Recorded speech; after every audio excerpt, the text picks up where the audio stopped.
Hey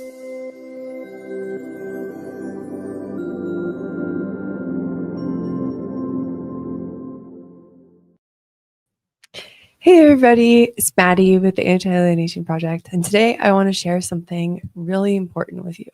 Something that I wish I had known when I was younger, and something that I didn't fully understand for a very long time. But I think a lot of kids and young adults might relate to this video, so please keep watching. When I was growing up, my family went through a really hard time, starting with my parents' marriage. It began to get really ugly, and then my parents separated. During their divorce, it was very complicated. I would characterize it as a high conflict divorce. I remember feeling really sad and confused. What I didn't realize back then, though, is that sometimes when parents get really hurt or really angry or really sad with each other, it can actually affect their kids in ways that are really confusing and really hurtful, and it perhaps might even cause some damage, even if the parents don't intend on hurting their children. And I didn't understand any of this until actually I was 28 years old with 2 kids of my own.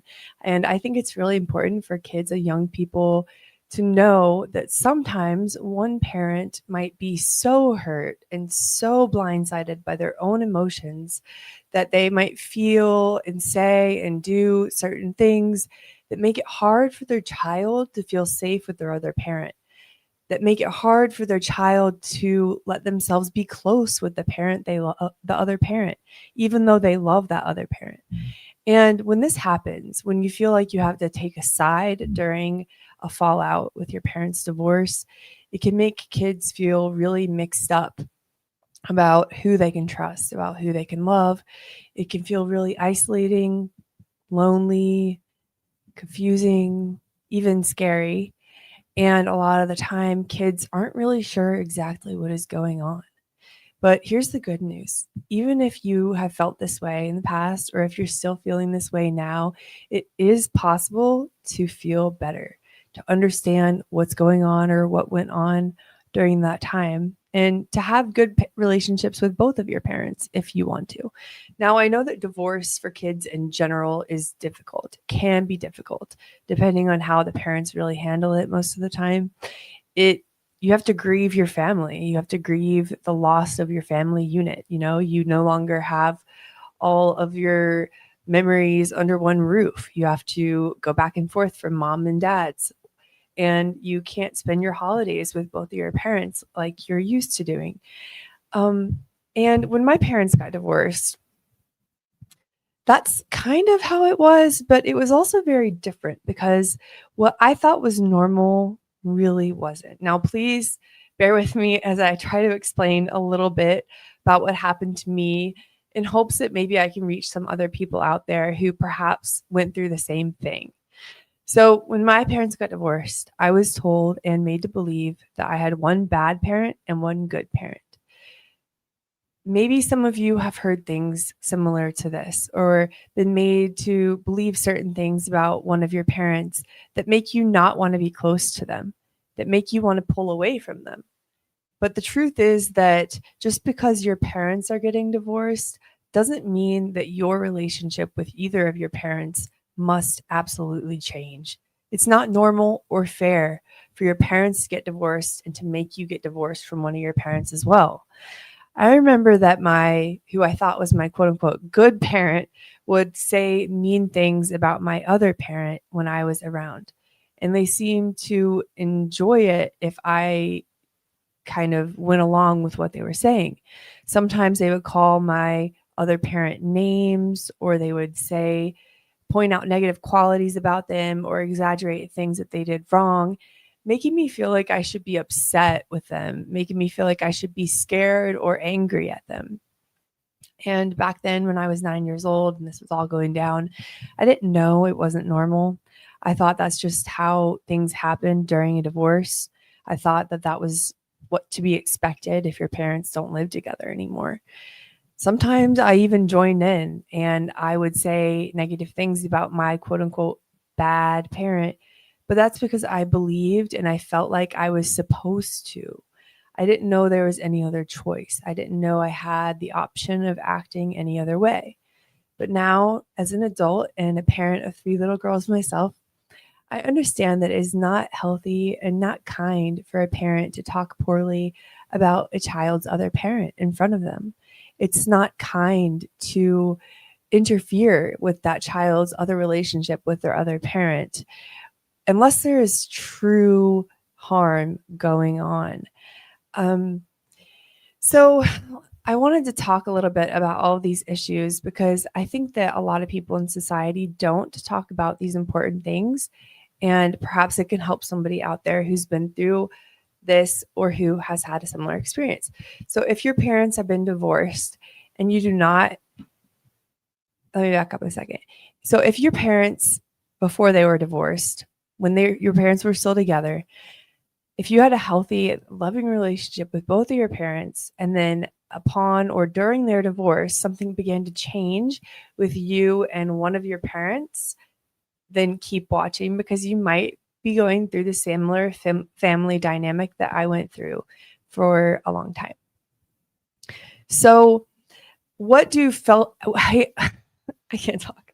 So what do healthy families look like? How do healthy families handle divorce? And what is a healthy way for parents to manage a child's grief of the family system? Well, the bottom line is that a healthy, loving parent wants their child to feel safe and loved, no matter what. I'm talking even if you have another parent who causes actual harm to that child, a healthy, loving parent will not emphasize that harm to the child, will not make the child feel unsafe or unloved. Even under the worst of circumstances, a parent, while they might try to protect their child from a harmful parent, will never make their child feel unsafe or unloved. Never. And even if a parent has made mistakes, because all parents will make mistakes, a healthy, loving parent won't make their child feel as if they have to reject their other parent because of the mistakes. They won't make their child feel like they need to pick sides. This is really important. If your parent is angry or upset, if your parent is having a lot of emotions, a healthy, loving parent will try to, shield you from those toxic emotions and still make you feel loved. They won't ask you to not go with the parent. They won't encourage you to learn about the marriage, or they won't tell you information that is beyond your years, such as things about the marriage or things that they don't like about the other parent. It can be very subtle. Sometimes they don't outright tell you anything negative about your other parent at all. Sometimes it's merely showing you a look of disapproval if you do go with that other parent. Or sometimes it's calling you by your other parent's name when you do something wrong. The way that they can paint the picture in your head of the other parent is not always directly through words. Healthy parents, though, they do want you to have a good relationship with both of them because they know that you need both parents in your life, even if things aren't perfect. If this is resonating with you, please, I just want you to know that you're not alone. And if you're watching this live, please help me out and press the like button and subscribe to my channel, type something in the live chat, or leave a comment to help it boost in the algorithm. You might be watching and you're not technically a kid anymore. Maybe you're an adult, but guess what? We're all still children because we all have parents. As long as you're living and you have or even had a parent, you are their child. So this might apply to you if you're in your 20s, 30s, 40s, or even 50s or 60s or 70s. There really is no age limit. And so if you have anything like what I'm about to say, any experiences similar to what I'm about to explain, then it's a sign that you perhaps have been through an unhealthy dynamic with one of your parents. So here's some things that I learned were not normal, but they might feel familiar to you if you've been through this toxic family system. Being told that one parent is the quote unquote bad one, even abusive one or selfish one or narcissistic one, and hearing lots of mean things about them. Now, the mean things that you hear about them probably come from who you're made to believe is your quote unquote good parent. It might also come from aunts, uncles, grandparents, even your parents' other friends or people in the community, perhaps even your therapist or doctor. A lot of other people in the community might also be believing the same things that you're believing, because this doesn't always just stay within the family system. If your parent is causing you to believe negative things about one of your parent, there's a good chance they're also making other people in your life believe those same things. So just because you might have proof that this person and that person and two people over here also believe these same things about your quote unquote bad parent, please do not take that as evidence that your parent is actually bad.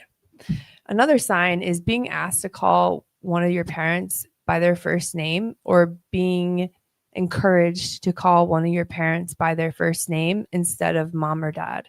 And sometimes it's not even the first name, or sometimes it might be sperm donor, egg donor. This can make you feel distant from that parent, and it makes you feel like you have a sense of control over the relationship, or like you're almost cutting that parent off and grieving them like they're dead. Like that parent really isn't your parent anymore. And I'm embarrassed to say this is something that I did, not to my parents' face, but like in my phone, for example, I never labeled my dad as dad in the contact. It was always either his first name or father to this offspring, or something that was very cold and detached. And I think it was a way for me to subconsciously distance myself from him. Another red flag for having been through this dynamic is hearing about grown-up problems, like details of your family court case or arguments that your parents had in the marriage that you really should not have known about. Another really important thing to know, and a lot of people might not know this if you're coming from this family dynamic, it's that kids should not be brought into grown-up disagreements or marriage problems, marital secrets. The marriage is separate from the children, and the issues within the marriage should not be explained to you if you're a child. There should be boundaries around what is going on in the marriage and what is going on in the divorce, and then what the information that you're told as a child, even as a preteen or teenager. It's not appropriate for kids to be brought into adult issues. Even if you might feel like, oh, I'm important enough to know all these details about my parents' family court case, or oh, my mom trusts me enough to tell me about the issues in the marriage. She just needs me to support her emotionally. So she's telling me these things because she feels so alone. Well, maybe that's true, but it still doesn't justify it. It still doesn't make it acceptable or right. Another thing that you might believe is normal, which is actually not healthy, is feeling like you have to stay with one parent all the time and not go with your other parent. Now, this is something that I really bought into after and during my parents' divorce. I never once stayed the night at my dad's house, not even one time. It became almost like a point of pride for me that I wouldn't stay at my dad's house. I just refused to. And after a certain amount of years, there was no way in my head that I was ever going to stay at his house. And I knew that that pleased my mom. I knew that I couldn't stay at my dad's house, or I believed I couldn't stay at my dad's house, because that would be really hurting my mom. And believe it or not, I had these things, these beliefs about my dad that were not real, not true, that kept me away from him, that kept me afraid of going with him and angry at him. So I didn't want to spend time with him. But the truth is that both parents should spend time with you if it's safe and possible. And having one parent try to get you to stay with them all the time and to not go with your other parent is actually a form of manipulation.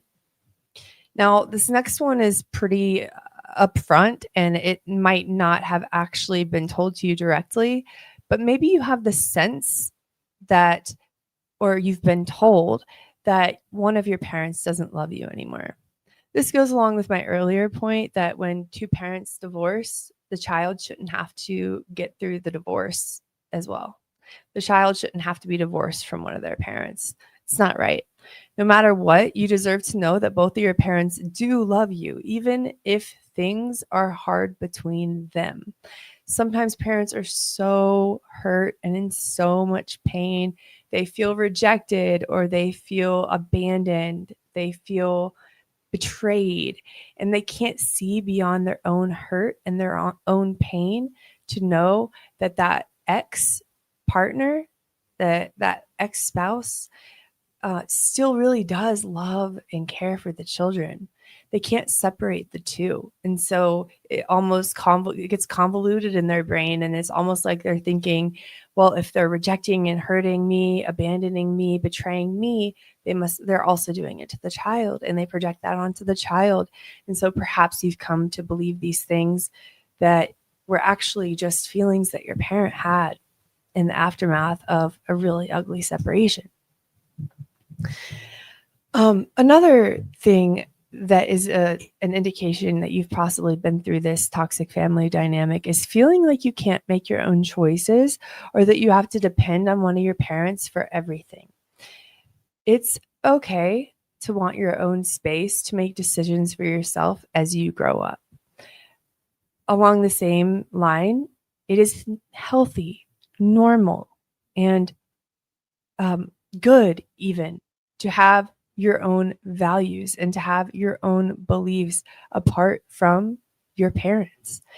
If one of your parents makes you feel like you have to have every belief the same as theirs, every value the same as theirs, every opinion the same as theirs, that is not a healthy dynamic.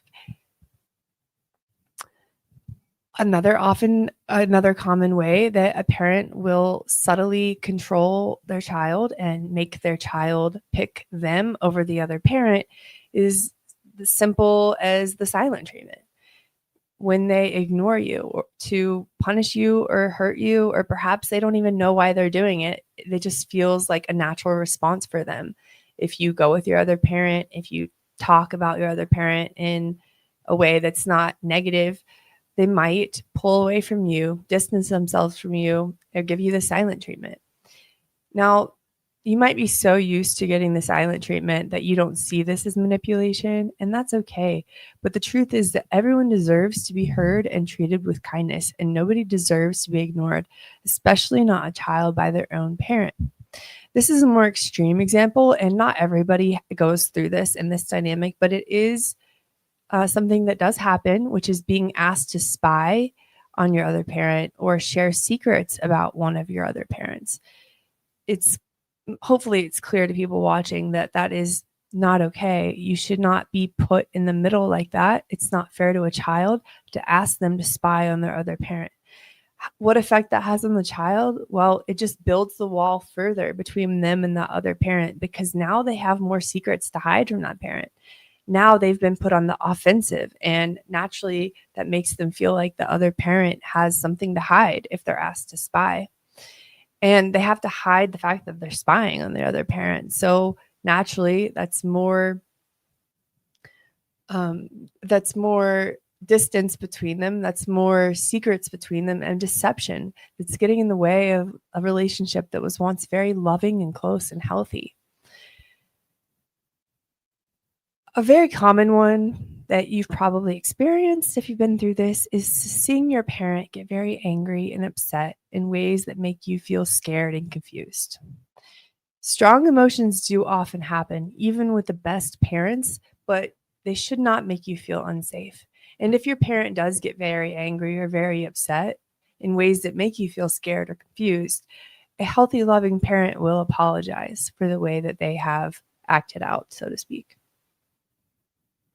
But the type of dynamic I'm talking about today is the type of parent that doesn't apologize, and that this extreme anger outbursts or outbursts of sadness, extreme depression, they they don't only not apologize, this becomes more and more common. This is like a common thing that happens in your life. And more often than not, they rely on you for emotional support in that scenario.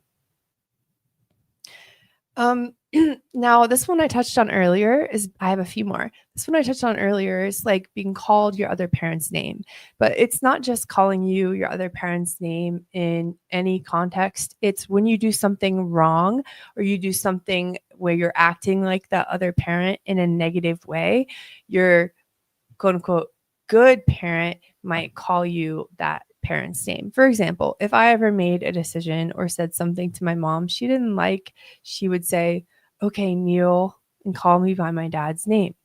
This can be really hurtful and really confusing because you know that that parent knows how much you're hurt by that comment, and yet they're saying it anyway. And that's something across the board that I found really common in this dynamic.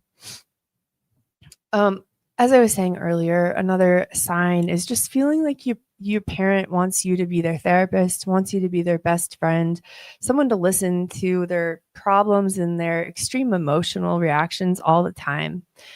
Kids need parents to be parents. It is not fair for parents to make kids care and protect them. It's upside down. Kids should not have to carry the emotional burden of their parents. And if you have, I'm really sorry. You don't have to keep doing it. It doesn't have to be this way forever. Oh gosh, this one, unfortunately, this is something that happened to me and something that might have happened to you if you've been through this, which is being encouraged to ask the other parent for money or physical things as a way to get one parent to pay for more things or to take more responsibility. I remember my parent would often tell me to ask my dad for money or to pay for certain things, and she would make sure that I would do it when he was in a good mood. She would tell me, wait for him to be in a good mood and ask him to pay for such and such and such so that she didn't have to pay for it. And back then, I didn't know I was breathing in this toxicity. I didn't know that wasn't right. But now I can see clear as day, you should not be put in the middle of money problems. It is not right for a parent to use their child to escape financial responsibility. It's just not right. Bottom line. And the last sign that I'm going to talk about today is hearing the same scary or hurtful stories about one parent over and over and over. Like you're just hearing it to death. There are certain stories they've repeated over probably a period of years or decades that whether or not you were actually there for the event, you've come to believe are true. Sometimes these stories are based on a kernel of truth and they're mostly exaggerated. Other times these stories are not true at all. Either way, they make you feel confused, upset, mad at your other parent, and hurt. Here's what you actually deserve as a child whose parents have gone through a divorce. You deserve to have both parents in your life if it is safe and healthy. No matter what you've experienced, you deserve to have parents who love you, protect you, and who want the best for you. That last part is especially important. You deserve parents who want the best for you. And healthy, loving parents will always want their children to feel safe and loved. Remember that. Safe and loved. You deserve to feel safe and loved, and you deserve to be able to trust both of your parents if that's possible. And it is okay to have questions about your family. It's okay to feel sad or confused by the aftermath of a divorce. And it's okay to want things to be different, to miss your old life when your parents were still together. Just because you're a kid, that doesn't mean that you have to accept being caught in the middle of adult problems, though. And if any of this is sounding a little too familiar to you, don't worry. Awareness is the first step to escaping from all of this. And the truth is that if you've been through this family dynamic, and you think back to when your parents' marriage got really bad or back to before their divorce, I'm willing to bet you were a much more happier kid. You're much more peace in your life. You probably had less issues, like less anxiety and depression, for instance. You probably had an easier time of it just day to day. And that's because in this family dynamic, what really happens is it affects your beliefs about yourself. It does not just affect your relationship with your parents, it affects your relationship with yourself and your beliefs about yourself. And that is a really important takeaway here. Now, I'm going to bring on my friend in a minute, and we're going to talk a little bit more about this dynamic and what it feels like going as a kid going through it. But I just want to say first a few things you can do if this feels familiar to you in any way. So first, you can ask questions and think about what feels right for you. It's important to listen to your own feelings. It's also important to hear both sides of the story. If you've only heard one parent's opinion on what exactly went down in your family, then you might want to ask your other parent of their side of the story. You might want to ask your aunts and uncles or your grandparents. You might want to check in with yourself. Think about your relationship with both parents before the marriage went bad, before they got divorced. What was your relationship with both of your parents like then? And why specifically do you think it actually changed? It might help to actually get out a pen and paper and write down a list of things that your quote unquote bad parent did or said directly to you. No hearsay, no stories you've been told, no beliefs you've been told, things that were said or done directly to you, to your eyes, to your ears, things you actually have evidence of, and write down the reasons why you decided to reject that parent. If for no other reason, to make sure that you've made the appropriate choice. Number 2, talk to someone you trust. Please find someone you trust, whether it's your partner, whether it's a counselor, whether it's a pastor. Please find someone you know and trust. You don't have to figure out everything out. You don't have to figure everything out alone. And in fact, it is a burden that you are not meant to carry alone. Reach out to me via email if you've been through this, and I'll be happy to talk to you. You cannot do this on your own. You should not have to do this on your own. Finally, if you remember that it's okay to want both parents in your life, even if they don't get along. Kids naturally love their parents so much. And you can love both of your parents without having to choose sides. It's definitely possible. If you do feel unsafe or scared, or you feel like your health might be at risk, it's very important to tell someone that you trust. It's very important to get the protection you need. And your feelings and your safety definitely matter the most if you're going through this. If you have been through any of this and you still feel unsure, I have a lot of videos on my YouTube channel. I have a whole playlist called For Former Alienated Children, which might help you make sense of your situation. I know that for so long, 20 years, in fact, I believed I was estranged from my dad. I was not estranged from my dad. I was actually manipulated by my other parent to reject my dad. And when I had this realization, my life completely turned upside down. My life imploded. I was not okay. I was going through a lot of emotions, just to name a few: shame, guilt, rage, extreme sadness, even a little bit of hope, though, and happiness for the future, for the possibility that my dad does love me, that I could have a good relationship. So I want you to know that if you're watching this and you feel confused or hurt by what's happened between your parents, you are not alone. Millions of kids and even grown-ups have been through similar things. It's okay to reach out for help and to keep believing that things can get better, because they absolutely can. Families can be really messy and complicated, but you deserve both parents. You deserve love, kindness, safety, and respect from everyone around you, including your family members. And most importantly, you deserve to be heard. So if you're here tonight or watching back on the live stream, if you're watching it back, please know that you're not alone.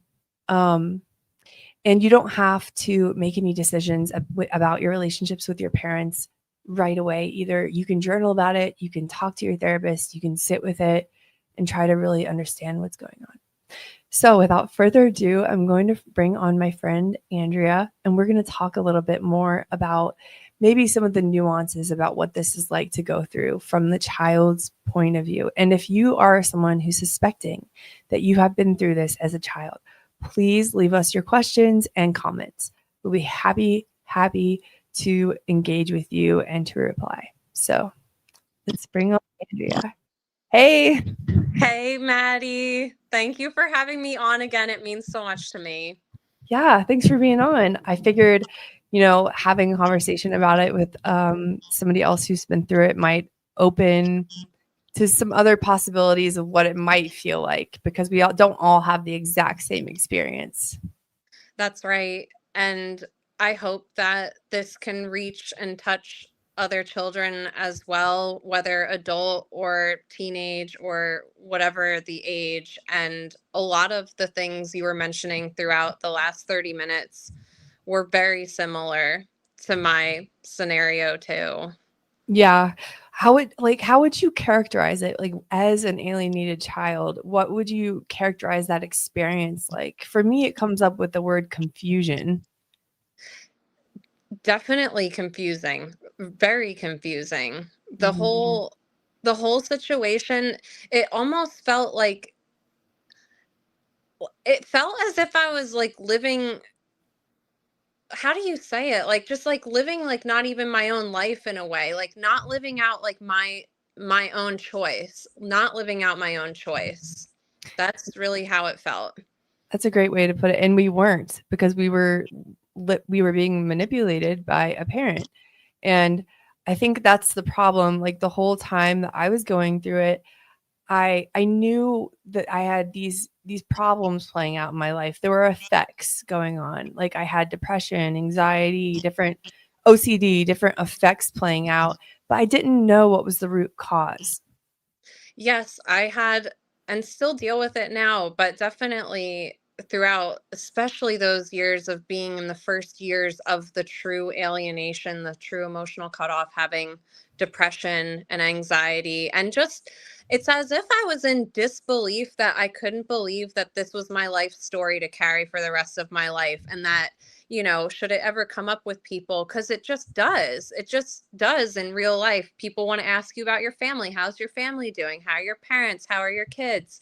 And to just feel like I would never be able to talk about that again, like my only core nucleus was just my mom and my brother. And it's as if everybody else was dead, as if my dad was dead, as if my aunts and uncles and grandparents were not in the picture anymore. Like it was just the three musketeers, and it's like I didn't even know how I got there. It's like I really didn't even know how I got there, but here I was. And like you said, estranged. I guess that's essentially how I thought of it, because I did not know about this, phenomenon of parental alienation all those years from about 2011 or so up until 2020. Well, this year, learning this year in 2025, but reconnecting thankfully with my dad in 2022. But yeah. Yeah, and when it comes to realizing what has actually happened, because I wish someone had told me, like, as a kid, it's not okay if one of your parents doesn't want you to have a relationship with the other parent. I wish Well, someone would have said that to me too. And one other thing to add to that is I would have well-meaning friends, lots of well-meaning friends who would be like, "But that's your dad. How couldn't you talk to your dad? But that's your dad."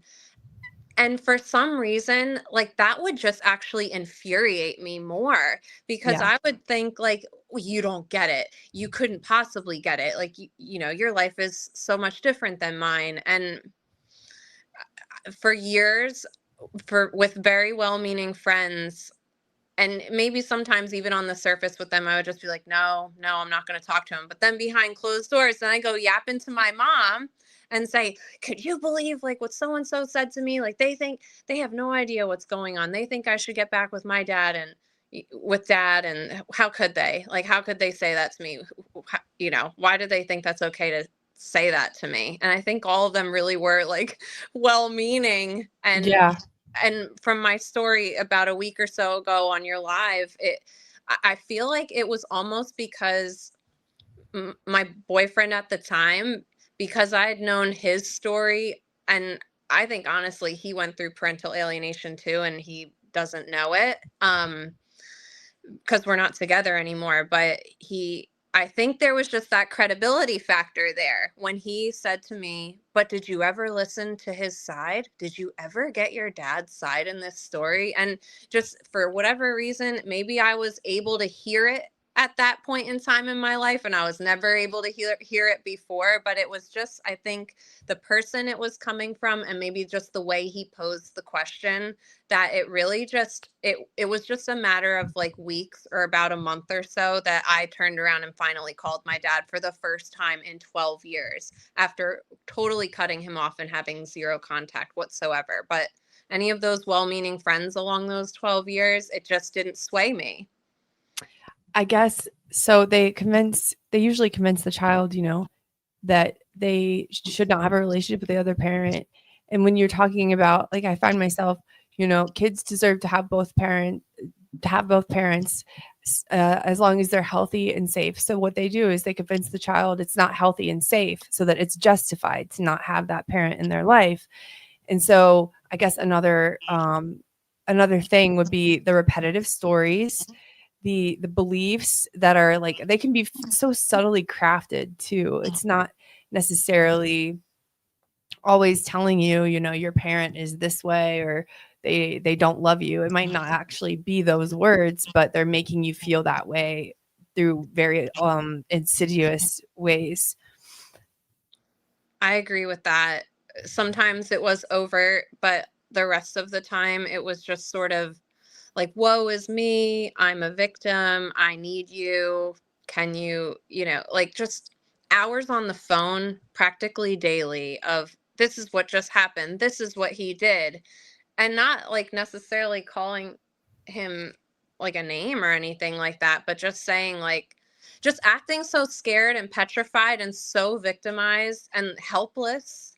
And it's like I had to be the one to like come come to the rescue.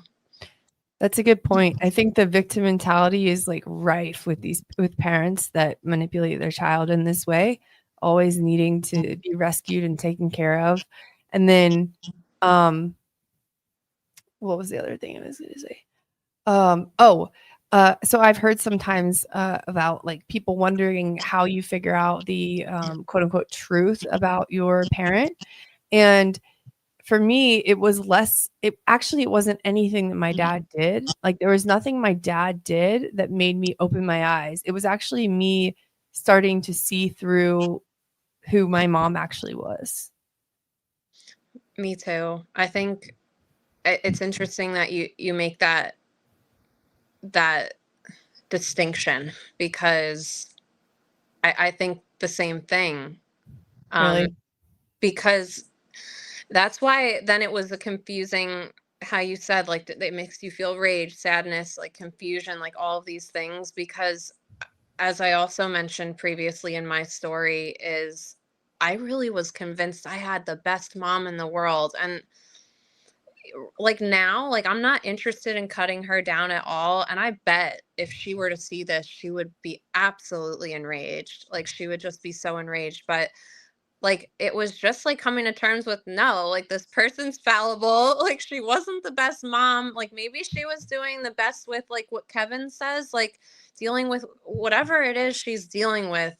But and maybe she thought she was protecting me or whatever, but it just was so misguided and so destructive and so Yeah. just damaging, so damaging. I mean, some of the things you called out, like sperm donor or calling my dad the narcissist, I mean, it took a while to like rewire my whole thinking on this, because really she's the one that's showing narcissistic tendencies. Like she's the one that's showing borderline tendencies. And I mean, calling me by his name when I was acting in ways that she disapproved of, like all these sort of very specific things you call out are Yeah. all exactly my experience as well. Isn't it creepy?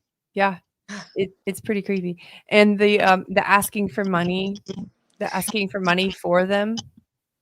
Yes. Yes, I remember. Yes. I remember like my brother like trying to like get like a several $1,000 like drumming, like a drum set, because he wanted to play the drums. And my mom decided that that wasn't her responsibility to help my like young 20 something year old brother get, but that like we're gonna weasel that out of dad. And Mhm.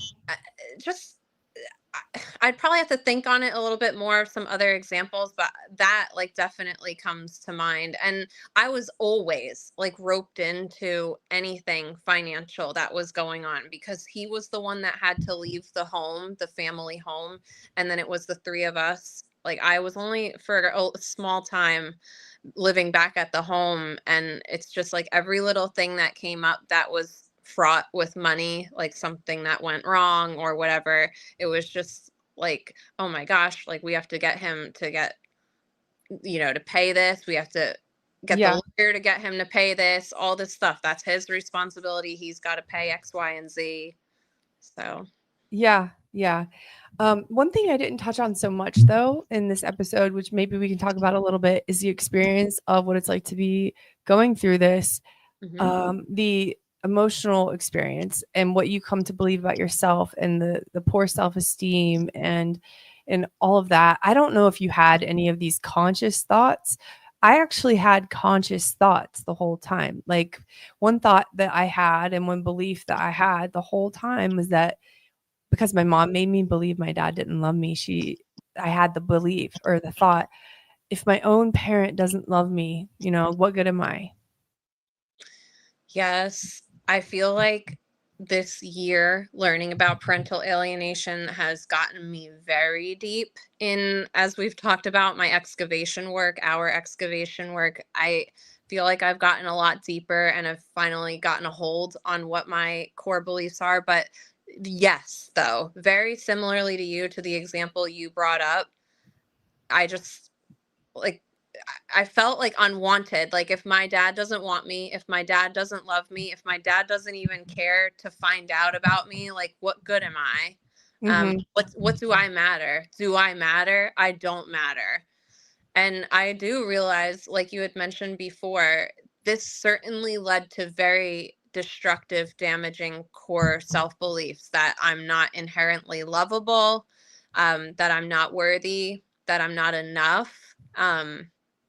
All of those things I realize, and I'm reparenting myself to move through that, but it's a journey, as we've talked about. And but definitely I think like the unworthiness or the not enough maybe wasn't conscious to me at the time, but what you had mentioned before, like just like I think I consciously recognized like, how am I like unlovable?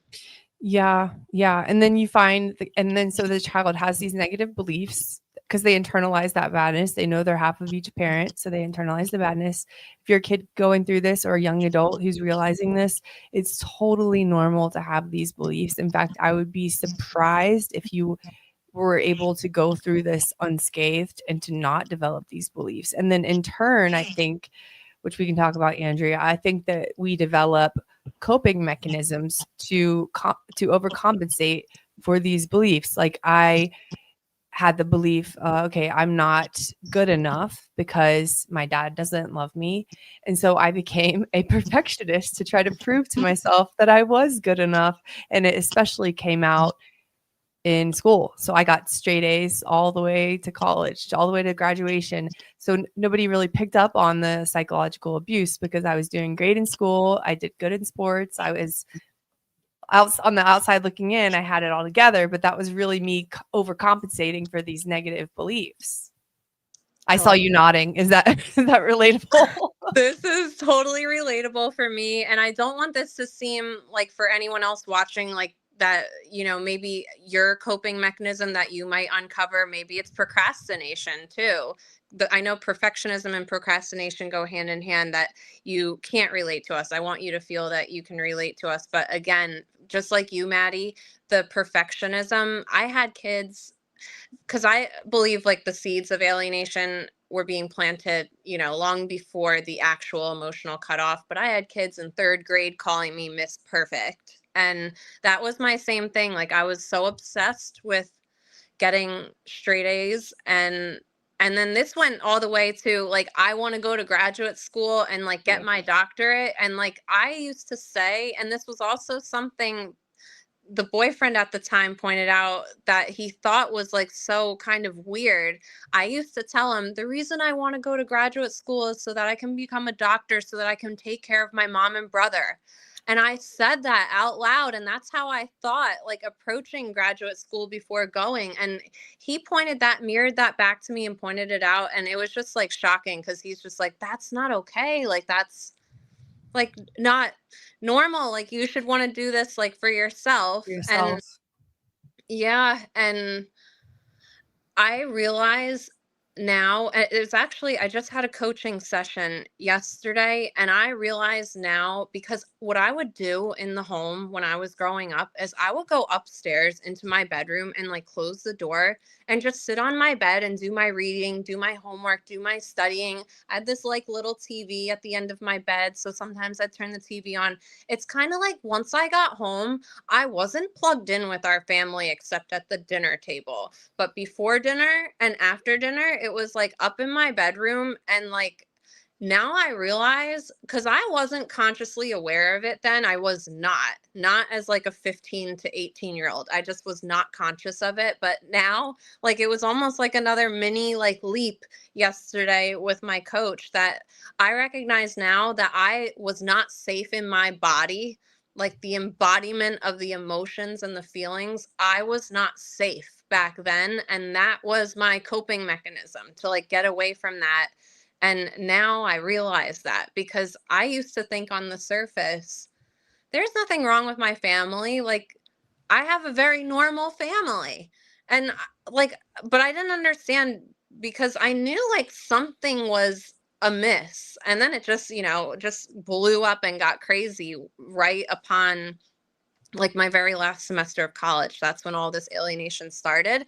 And I really encourage people listening, what was your firsthand experience? Because the alienation for me, I was away at school in Virginia while all the shit was hitting the fan in New Jersey. And I was being told all this stuff that was going on from September to December of my last semester of school, and I'm coming home to like just a craziness, and my dad's not there anymore and he's gone. And none of it was firsthand for me. But then it was right there, that was the cutoff point, that I never spoke to my dad again until 12 years later. Like it's crazy. Because my mom, like she just, I don't know. They just said like, they made me feel very unsafe about him. Like I was very scared of him, because they said how they were in like corporal danger from him and all of this stuff because of certain incidents that they claimed occurred. And yeah. Your story also emphasizes the fact that you don't have to be under 18 to be manipulated. I mean, you can be manipulated at any age. People go into cults and follow cult leaders all the time.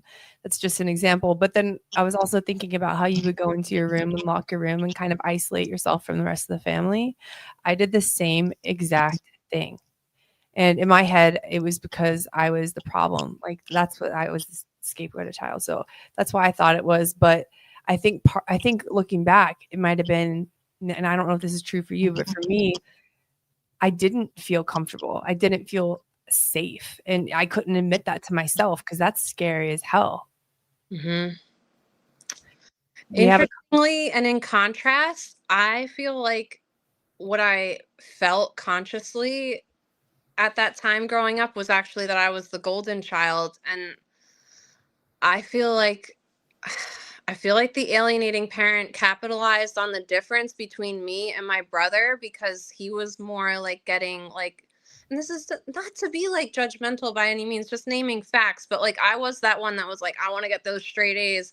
And then he was like A, B, C student, and that's fine. That's fine. And they like kind of, I feel like there was this whole pitting me against my brother. And that's why like I see myself as the scapegoat now, like undeniably without the shadow of a doubt I'm the scapegoat now presently, but back then growing up in the home, that's not how I felt like I was the golden child then. Yeah, pitting siblings against each other is very common. We have a comment here, and if you are listening and you've gone through this as a child, please leave us a question, comment, or just a heart so we know that you're listening. And please like the video to help us get it in the algorithm. So Raul said that my coping mechanism was procrastination and isolation. So yeah, they're all different types of coping mechanisms for sure. But I think a lot of the similarity is like self-destructive effects that play out in the child's life because you kind of dislike yourself, you know? Yes. Yes. I think that was ringing true back then certainly. And I feel like in a way, like we were kind of just way too sheltered, me and my brother. But then, like looking back on it and some of the things that transpired, I feel like I was more sheltered than my brother was. Um, and that I think was not helpful for healthy development either. Like not allowing me to just maybe have a little bit more socialization time with my friends. I mean, I had friends, but I just don't feel like the quote unquote like average child and teenager that like I was really out and about all the time. I feel like I was in the house more often than not. Definitely me too, isolated for sure.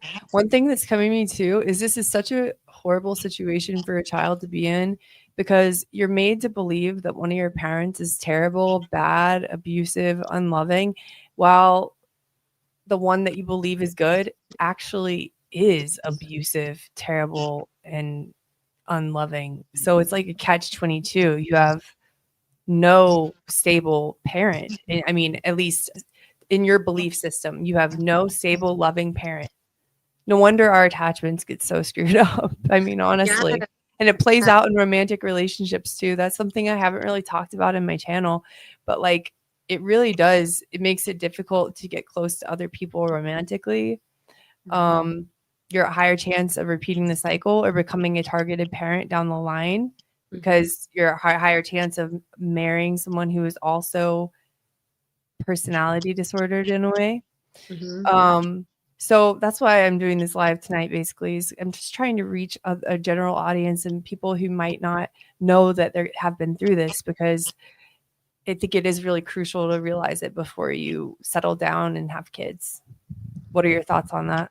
Um, you couldn't have said it better, honestly, because I'm really glad that I've made these discoveries about myself and about the situation I've been through before making those commitments. So, to the listeners, unlike Maddie, I don't have any kids and I'm not married, and I'm really thankful, honestly, that I never made those commitments yet because making these discoveries, um, honestly, I really feel like what I was primed and conditioned with my mom, and especially with like the emotional regulation piece, like being her emotional regulation tool and just thinking like everything's my fault, and if someone's mad it must be because of something I've done, I'm the problem.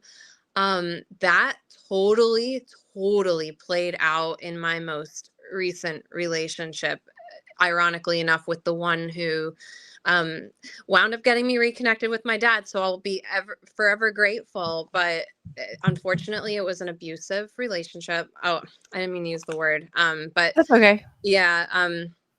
but it just was not good, and it lasted for a few years, and I'm glad that I'm on the other side of all of this. But I just think if I didn't go through some of those things in childhood, that I probably would have never stood for or tolerated Yeah. what I went through, like the tolerance for some of this stuff. And what's even crazier is like talking to my mom and confiding to my mom about it, about that particular relationship. She then would blame me for like, why are you going back to this person? Because it was an on and off situation for a few years.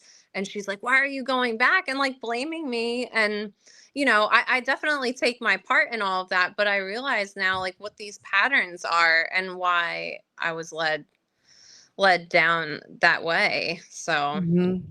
but I'm thankful that I'm in a situation like I just think it's actually really truly a blessing to have not made such a major life commitment like prior to learning all of this. Yeah. These Yeah. details about my life. I definitely dated guys before my husband that treated me very poorly. So I get it. Yeah. I was headed in that direction too. For Mhm. the last part of this live, I thought it would be kind of interesting, maybe helpful if we could think about or say what we wish we could have told, what we wish we could tell ourselves back then, like when we were still under that delusion, what we wish we could tell ourselves. Does that make sense? Yeah. Um, One thing would be that and you said it before, that it's okay to have a relationship with both of your parents. I mean, my alienating parent doesn't even want me to refer to my own other parent like as dad. It's supposed to be referred to as my mom's harmer. I'm, using Yeah, yeah, yeah. the word. Um, it's just crazy. So, like, and I just don't think children necessarily have this capacity to even recognize and tell themselves this, which is so unfortunate. Like you're still developing cognitively. But I would want to tell myself like you're safe. I would want something so basic, because this was going on since I was a kid and watching my alienating parent do it just to random people. But just also tell myself it's not okay to name call, like Yeah. just something so basic. And it's maybe like, the golden rule you learn in school and stuff, like do unto others as what you would want done unto you. But like name calling, something as basic as that, I wish I could tell myself there's never a place for name calling, just period. There's never a place for name calling. But like something as basic as that, again, to reiterate, like it's okay to have a relationship, a loving relationship with both of your parents. A child needs both of their parents. And also, probably just that you're safe. Like you're going to be safe, you're going to be okay. Um, and I mean, I really do wish like some of the therapists along the way in my 20s really would have been a little bit more critical thinking, especially because they're the professionals. I really wish they would have encouraged the same very basic question. Have you heard the other side of the story? There's two sides to every story. So like even just something like that, tell my little self like Yeah. there's two sides to every story, Andrea. Yeah. That's really important. All of that would be great to hear. I think for Yeah. me, what? What about you? Oh, yeah. I think for me, if I could go back, I would honestly just say, like, sit down now.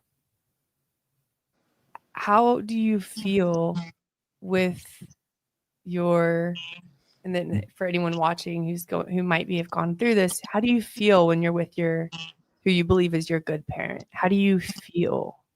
How do you feel in your body? Um, how do you feel when they hug you, when they touch you, when they are wanting to spend time with you? How do you feel in that relationship? Because they made me believe I was a bad daughter. So I thought I was a bad daughter instead of realizing why I felt so horrible and uncomfortable whenever I was with them because they were harming me, because they were not letting anyone else in my life love me. And if I could have just sat down, I wish someone had just sat down with me and like given me permission to feel what I was actually feeling towards them, which was anger, and allow myself to realize it's okay to feel angry at them. That anger is serving you a purpose. That anger is trying to protect you. So I would tell myself back then, your anger is justified. Your anger is trying to protect you. And um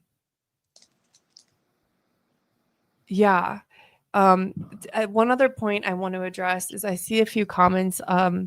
So someone's wondering, like, do children literally not see that the targeted parent is showing love to them? I'm confused how the child can feel bad about not being loved as love is coming their way. And Raul said, I was convinced that my dad's acts of loves were fake or not enough. And that's exactly how I would reply. I was convinced that whenever my dad said, I love you, whenever my dad gave me anything, any gift, or made me feel loved, in my head, oh, he's just trying to manipulate you. I was made to believe that was manipulation. Is it the same for you, Andrea? I was made to believe it was manipulation, or that it was stalking, or that like he just couldn't help himself or something. Like he was almost attempting to upset me. Yes, yes. So there's always an ulterior motive. The kid, even when you're doing nice things, when you're expressing love, unconditional, positive regard, the child is going to see it as an ulterior motive because that's the way their other parent has programmed their brain. Yes, and I want to add two things. First Okay. thing, um like something happened to me, like I was maybe, I don't know, 28 or so, and I was in graduate school at the time, and I like I stopped updating my LinkedIn so that like he wouldn't see like where I was, cuz I knew he'd probably be like googling me and trying to like find me. So for like 6 or 7 years I didn't update like a public profile that would have indicated maybe at least the region where I was living. And so one day I walk into the lab where I was doing my work, and there was a bouquet of flowers there, and it was from my dad because he had finally like found me again, because I kind of like slipped under the radar trying to avoid him, and he found me. He sent me flowers and a very nice message with it, and I was livid. I was livid. I was scared. I was like, how could he find out where I am? And like just so upset about it. It's because the reason I think to answer that question is because you are manipulated. You are manipulated. You're basically told that like your targeted parent is like so dastardly that they would stop at nothing to hurt you and harm you and control you. And it's very manipulative. I think like manipulation is at the core of it, for why you can't see through the fog that an act of pure love is like not love. You think it's something else. Yeah. And another thing, sort of just mildly backtracking, is I wish also with like what we could tell ourselves, like I feel like, because it was because of the story you were telling, I just feel like I was definitely enmeshed and like codependent on my alienating parent. Like, just because you were saying, like, what do you feel in your body? What do you feel? Is it anger? Is anger? And that's okay. And what do you think that's towards? And then I could tell you, like, if you would have asked me back then, what do I feel in my body, maybe as it relates to the alienating parent, I would tell you I'd be so scared to lose her. I don't know what I could do without her. And I thought it would be good to just say that, because Yeah. I just feel like that's touching on the enmeshment, like just the blurred boundaries and just the codependency that was created. Because now here I am, and like a perfectly functioning adult, and now right now we're in a space of no contact right now as I heal and get to a place, like Dorsey was saying, that hopefully there is a way and a path forward with her. But right now I simply cannot. It's just not a possibility right at this very moment, but I was petrified. Like you're describing anger inside. I think there was like really, if I got deep with it back then, I probably would have identified just such a fear and just being so petrified of Mm. like losing her. Mm-hmm. Yeah, So, thank you for adding that. That's a really important aspect that a lot of people will be able to relate to. Some will probably relate to my experience, some will probably relate more to your experience. So I'm glad that you brought that up. mhm. Yeah, for sure. That's definitely the codependency and the enmeshment is definitely something they enjoy. Like Yeah. the false beliefs imposed on another, like if you would have asked me like do I have anger, I would have been like resoundingly yes, I've got anger towards my dad who was the targeted parent in this scenario. And you know, things have changed now, but back in my 20s, like that's what I would have told you. Oh, I have lots of anger towards him. How could he do X, Y, and Z to our family and my mom? And how could he break up the family and blah, blah, blah. Just all these like crazy fictitious beliefs imposed on another. Yeah. Yeah. I guess I would also just end by saying, like, I wish I had known back then how much better my life was going to get once I was able to know the truth and to live in reality. And Hmm. that didn't come right away either. The first few months were like upside down, hellish nightmare. But I think after a certain amount of time, and that still has, I still have difficult moments, difficult days, but I think you get to a place where you start to feel free. You start to take back your power. You start to feel like, oh, wow, I am living without them. And I actually am happier and I actually am okay in, and, and I am able to possibly know the truth about my parents and myself. Hmm. Yeah. I hear that. I I am still, very much I feel in the thick of it, but especially even after the workshop, for example, I feel so much more empowered. I feel like empowerment is a word that I think of aside from feeling free, or also like having a sense of peace, like a different sense of peace now. Just knowing the truth and seeing things for what they are.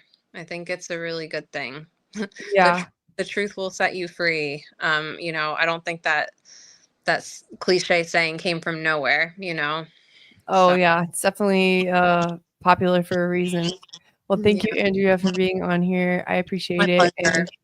and Yeah. I feel like a little community building as we have these lives and people are actually in the chat from the child's point of view. It gives me, like, hope, like, people are realizing this, even if it is later on in life. It's still always better late than never for sure. And I just want to continue this conversation because I think it's a really important one. So thank you for being here. I appreciate it. And Absolutely. It's a very important conversation. yeah. And for anyone watching, if you have just now figured this out, you think you might have experienced this family dynamic, I have just filmed another live with my friend Kevin. It's about he put together 12 steps for healing. So I would definitely encourage you to watch that video after this one if you feel like you need another resource, somewhere to go. If you want to keep figuring these things out, I would encourage you to listen to that. But, anyways, thank you for watching. Bye.